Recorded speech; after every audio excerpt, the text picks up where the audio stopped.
Assalamualaikum warahmatullahi wabarakatuh. Alhamdulillahi rabbil alamin.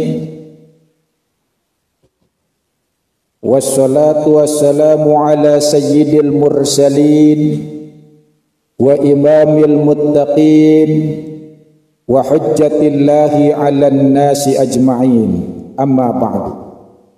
Bismillahirrahmanirrahim. Qala al-musannifu rahimahullahu ta'ala wa nafa'ana bihi biulumihi fid dharain amin. Wa kana al-muslimuna yastaqbilunahu biqaulihim. Jadi kemarin kita bahas tentang bagaimana orang-orang Islam, para orang tua kita, para ulama-ulama terdahulu, begitu masuki Ramadan mereka senantiasa berdoa. Apa doanya?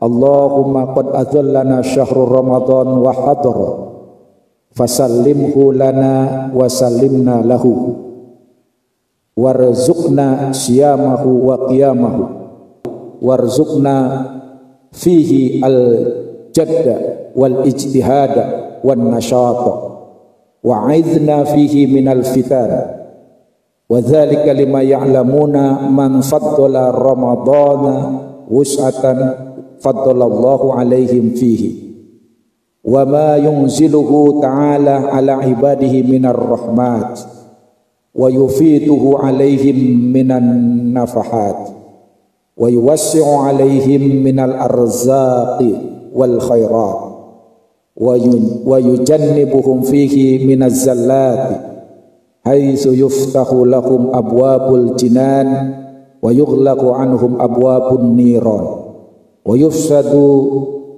yusfadu fihi maradatul jan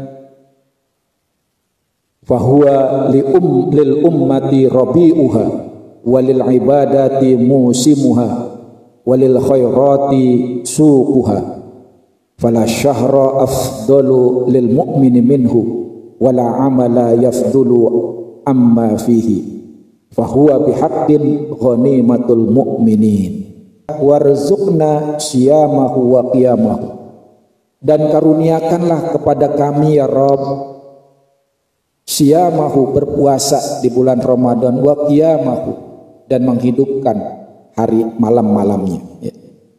Jadi siam dilaksanakan, qiyam juga ditunaikan. Jadi tidak hanya semata-mata puasa saja ya. Malamnya kosong tanpa nilai ibadah, tanpa aktivitas ya. Nah, itu sayang, dan bukan itu yang dikehendaki di dalam bulan Ramadan ya. Karena Ramadan ini ya hendaknya siam jalan, qiyam juga kita laksanakan. Karena itu doa berikutnya adalah warzuqna fihi al-jadda ya, dan karuniakanlah kepada kami di bulan Ramadan al-jadda, kesungguhan, wal ijtihada ya, dan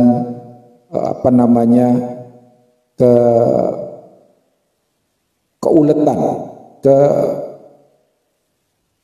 mencurahkan semua ya yang kita punya potensi untuk beribadah dan beraktivitas di Ramadan ya, wan nasyata, dan ketekunan ya. Jadi kita minta diberikan kerajinan, berikan keuletan, diberikan kesungguhan, bahkan mencurahkan ya aktivitas kita ya untuk maksimal beribadah di Ramadan. Karena itu saudara sekalian yang dimuliakan oleh Allah Subhanahu wa taala, ya kita disuruh menjalankan puasa di siang hari dan menghidupkan malam-malamnya ya. Ya, siang jalan, qiyam juga jalan. Karena itu ya di dalam hadis Rasulullah sallallahu alaihi wasallam, man shoma ramadhana imanan wa ihtisaban ghufira lahu ma taqaddama min dzambi.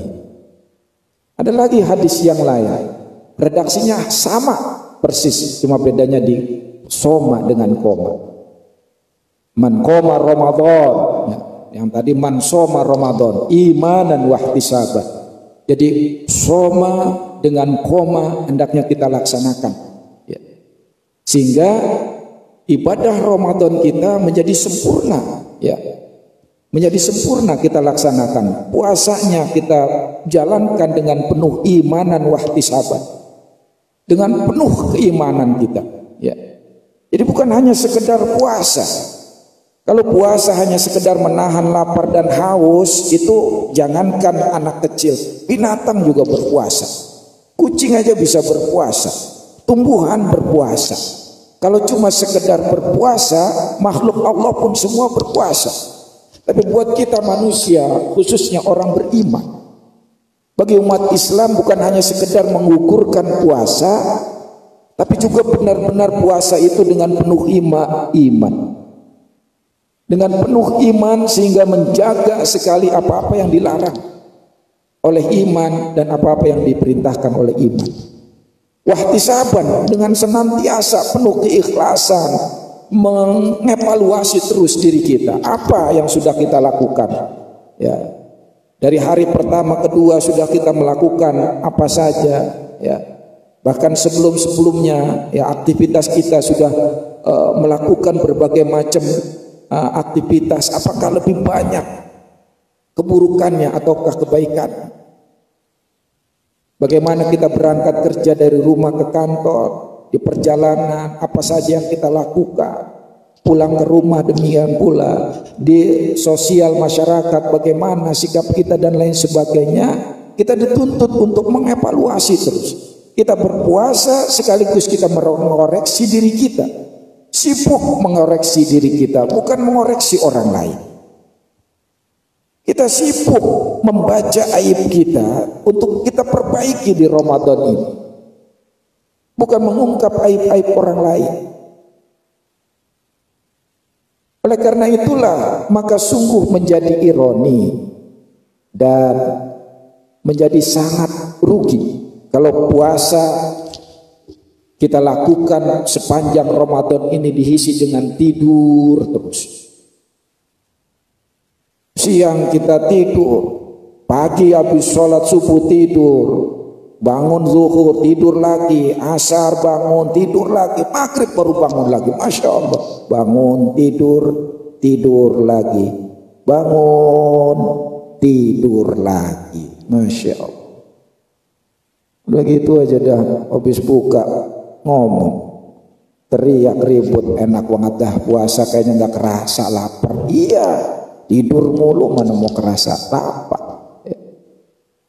Jadi jangan tidur terus. Sayang kalau kita manfaatkan Ramadan ini dengan hanya tidur terus.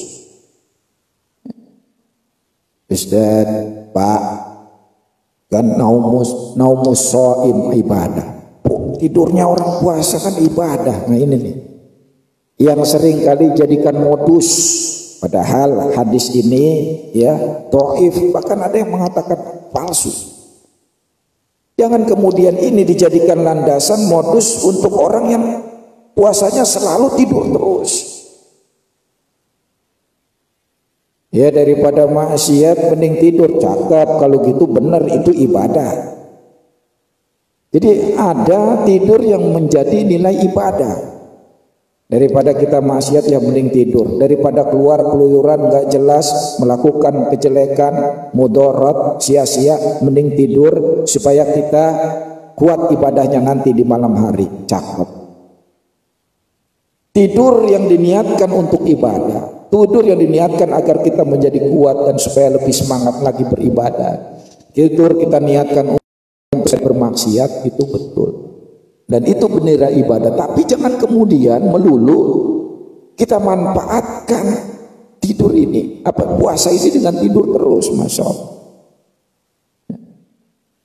Oleh karena itu saudara sekalian yang berbahagia, banyak orang kemudian menjadikan alasan Ramadan puasa untuk tidak produktif, untuk tidak melakukan aktivitas. Masya Allah, padahal saudara, sebagaimana kita ketahui justru pada zaman Rasulullah, ya, para sahabat, bagaimana di bulan Ramadan itu justru Masya Allah, ya, itu banyak sekali aktivitas, bahkan beberapa peperangan dilakukan oleh Rasul dan para sahabat itu justru di bulan Ramadan, ya.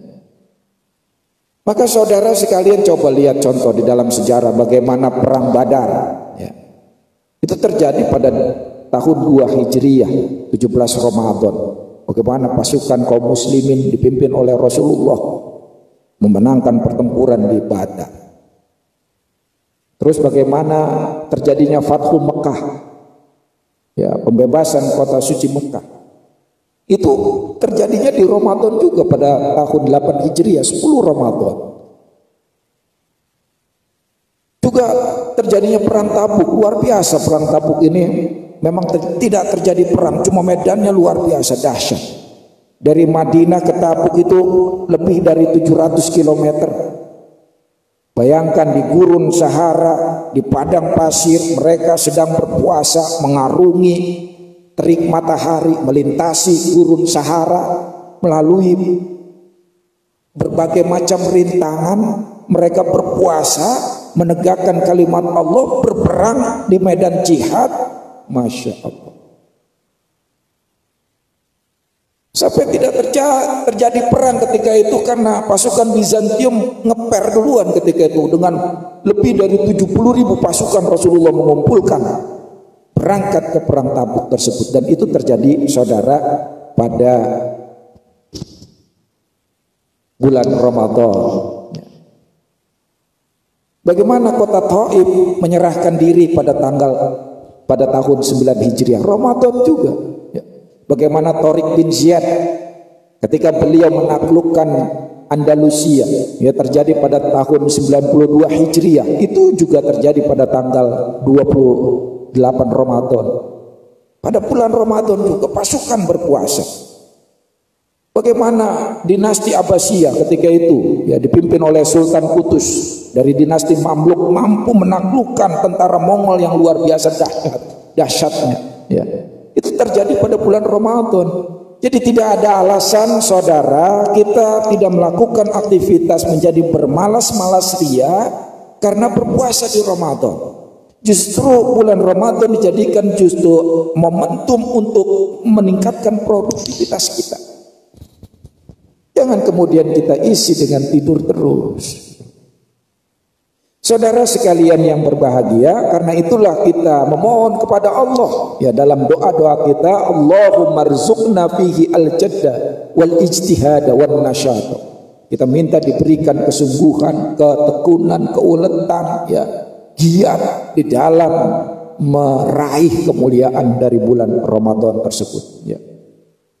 Tidak lupa pula wa'izna fihi minal fitan, dan mohon ya Allah lindungi kami dari segala macam musibah, bala, bencana. Jadi orang-orang soleh, para ulama terduru, kaum muslimin biasa berdoa ketika memasuki Ramadan. Sepanjang Ramadan minta dilindungi, dijauhkan dari segala macam bala, bencana, ya, musibah, bencana, ya, fitnah. Mudah-mudahan kita yang saat ini dunia masih dihantui dengan pandemi, semoga kita, keluarga kita, orang-orang tercintai, saudara-saudara kita kaum muslimin, negeri kita, bangsa kita, dunia, dan wabil khusus negeri-negeri kaum muslimin semoga dibebaskan ya dari pandemi ini, dan mudah-mudahan diangkat dengan keberkahan Ramadan ini. Amin ya rabbal alamin. Wa dzalika lima ya'lamuna man faddala Ramadan was'atan faddalallahu alaihim fihi. Ya, kenapa mereka kemudian berdoa seperti itu? Karena mereka sadar, mereka paham bahwa man faddala Ramadan, barang siapa yang mengistimewakan Ramadan, mengutamakan Ramadan, ya, menggirohkan Ramadan, faddalallahu alaihim fihi, maka Allah akan mengistimewakan mereka tersebut. Allah akan mengistimewakan dia di bulan Ramadan. Siapa yang mengistimewakan, siapa yang mendedikasikannya sepanjang Ramadan, maka Allah pun akan mencurahkan kepadanya, memperhatikan dia, mengistimewakan dia di bulan Ramadan ini. Bukan cuma itu, wa ma yunziluhu ta'ala ala ibadihi minar rahmat. Allah akan turunkan berbagai rahmat rahmat kesembuhan, rahmat ampunan, rahmat dari bentuk kasih sayang, rizki, ketenangan, kedamaian, keselamatan dan lain sebagainya. Pintu rahmat Allah dibuka semuanya bagi orang yang mengistimewakan Ramadan, serius beribadah dengan penuh sungguh-sungguh ya menggapai karunia tersebut. Bukan cuma itu juga, wa yufiduhu alaihim minan nafahat, Allah akan curahkan berbagai karunia kepada orang tersebut ya. Wa yuwassi'u alaihim minal arzaq, dan juga Allah akan perluas rizkinya. Masya Allah. Siapa yang mengistimewakan Ramadan, siapa yang mendedikasikan sepanjang Ramadan dengan aktivitas ibadah dan kebaikan-kebaikan, amal-amal soleh, maka Allah akan turunkan rahmatnya. Allah akan istimewakan dia. Allah akan buka pintu-pintu rezekinya. Allah akan berikan karunia dan rahmatnya. Masya Allah. Bukan cuma rizki, akan diperluas juga wal khairat, kebaikan-kebaikan. Diringankan dia melakukan kebaikan, dimudahkan dia dalam melakukan amal soleh dan ibadah. Masya Allah. Bukan cuma itu, wa yujannibuhum fihi minaz zalal, Allah akan jauhkan dia dari ketergelinciran. Allah jauhkan dia dari segala macam kesalahan, maksiatan dan keburukan. Rahmat, rizki diperluas, kebaikan dipermudah, bahkan kita dijauhkan dari keburukan, dari fitnah, dari musibah, dari maksiat. Masya Allah. Bagi umat Islam itu adalah panennya, musim seminya. Bagi ibadah inilah saatnya, momentumnya. Walil khairati sukuha. Ini Ramadan menjadi lumbung padi. Sehingga ironi kalau kita tidak bisa meraih satupun kemuliaan yang ada, yang ditebar oleh Allah sepanjang Ramadan ini. Maka saudara, fala syahra afdhalu lil mu'mini minhu. Maka tidak ada bulan dari 12 bulan yang lebih utama daripada bulan Ramadan. Bulan apapun itu, ada bulan Ramadan. Amala yafdulu amma fihi, dan tidak ada amalan yang lebih utama selain dilaksanakan, dikerjakan sepanjang Ramadan ini. Tidak ada dari 12 bulan selain bulan Ramadan, dan tidak ada amal kebajikan apapun lebih utama selain dilakukan. Hakin ghanimatul mu'minin, maka sesungguhnya ya benar-benar dikatakan sebagai ghanimah mukminin. Jadi Ramadan sebagai ghanimahnya orang-orang beriman. Kenapa dikatakan sebagai ghanimahnya orang-orang beriman? Karena begitu banyak ditebar kebaikan oleh Allah Subhanahu wa taala. Begitu banyak ditebar rahmat dan keberkahan oleh Allah. Ampunan Allah diperluas di sepanjang Ramadan. Karena itu ya Ramadan sebagai ghanimah orang-orang beriman. Apalagi yang menjadi alasan kenapa disebut sebagai ghanimah orang-orang beriman? Qala Rasulullah sallallahu alaihi wasallam ya, wa azallakum syahrukum hadza bi mahlufi Rasulillah sallallahu alaihi wasallam. Kata Rasul, telah datang kepada kalian bulan kalian ya, sebagaimana janji Rasul, kebaikan, amal-amalnya, aktivitasnya ya. Begitu juga wa yaktuba israhu wa syaqaahu, bagaimana nasibnya, celakanya seseorang, keburukannya dicatat oleh Allah sebelum masuk Ramadan ya. Wa dzalika annal mu'mina yu'iddu fihi al-quta wan nafaqata lil ibadati. Karena itu orang-orang beriman menganggap bahwa Ramadan ini adalah nutrisi, sebagai tambahan, sebagai THR tunjangan bagi ibadah-ibadah yang telah dilakukan sebelumnya. Ya. Jadi Ramadan sebagai nutrisi, sebagai bonus, sebagai tunjangan dari setiap amal yang mereka lakukan sepanjang sebelum Ramadan masuk. Begitu Ramadan masuk, mereka dianggap sebagai orang-orang beriman, menganggapnya ini adalah tambahan, kelebihan, nutrisi, tunjangan bagi mereka. Wa yu'addu fihi al-munafiqu ittiba'a qaflatil mu'minin wa ittiba'a auratihim. Tapi orang-orang munafik menganggap itu bahwa Ramadan ini hanyalah sebagai sebuah kelalaian orang-orang mukmin, bahkan aib celah. Inilah saudara, jadi orang munafik menganggap kebaikan yang dilakukan oleh orang beriman adalah celah. Ibadah-ibadah yang dilakukan oleh orang beriman adalah lalai. Terlebih ketika Ramadan mereka orang beriman memaksimalkan ibadah, mereka anggap itu sebuah kelalaian yang luar biasa. Mereka anggap sebuah celah.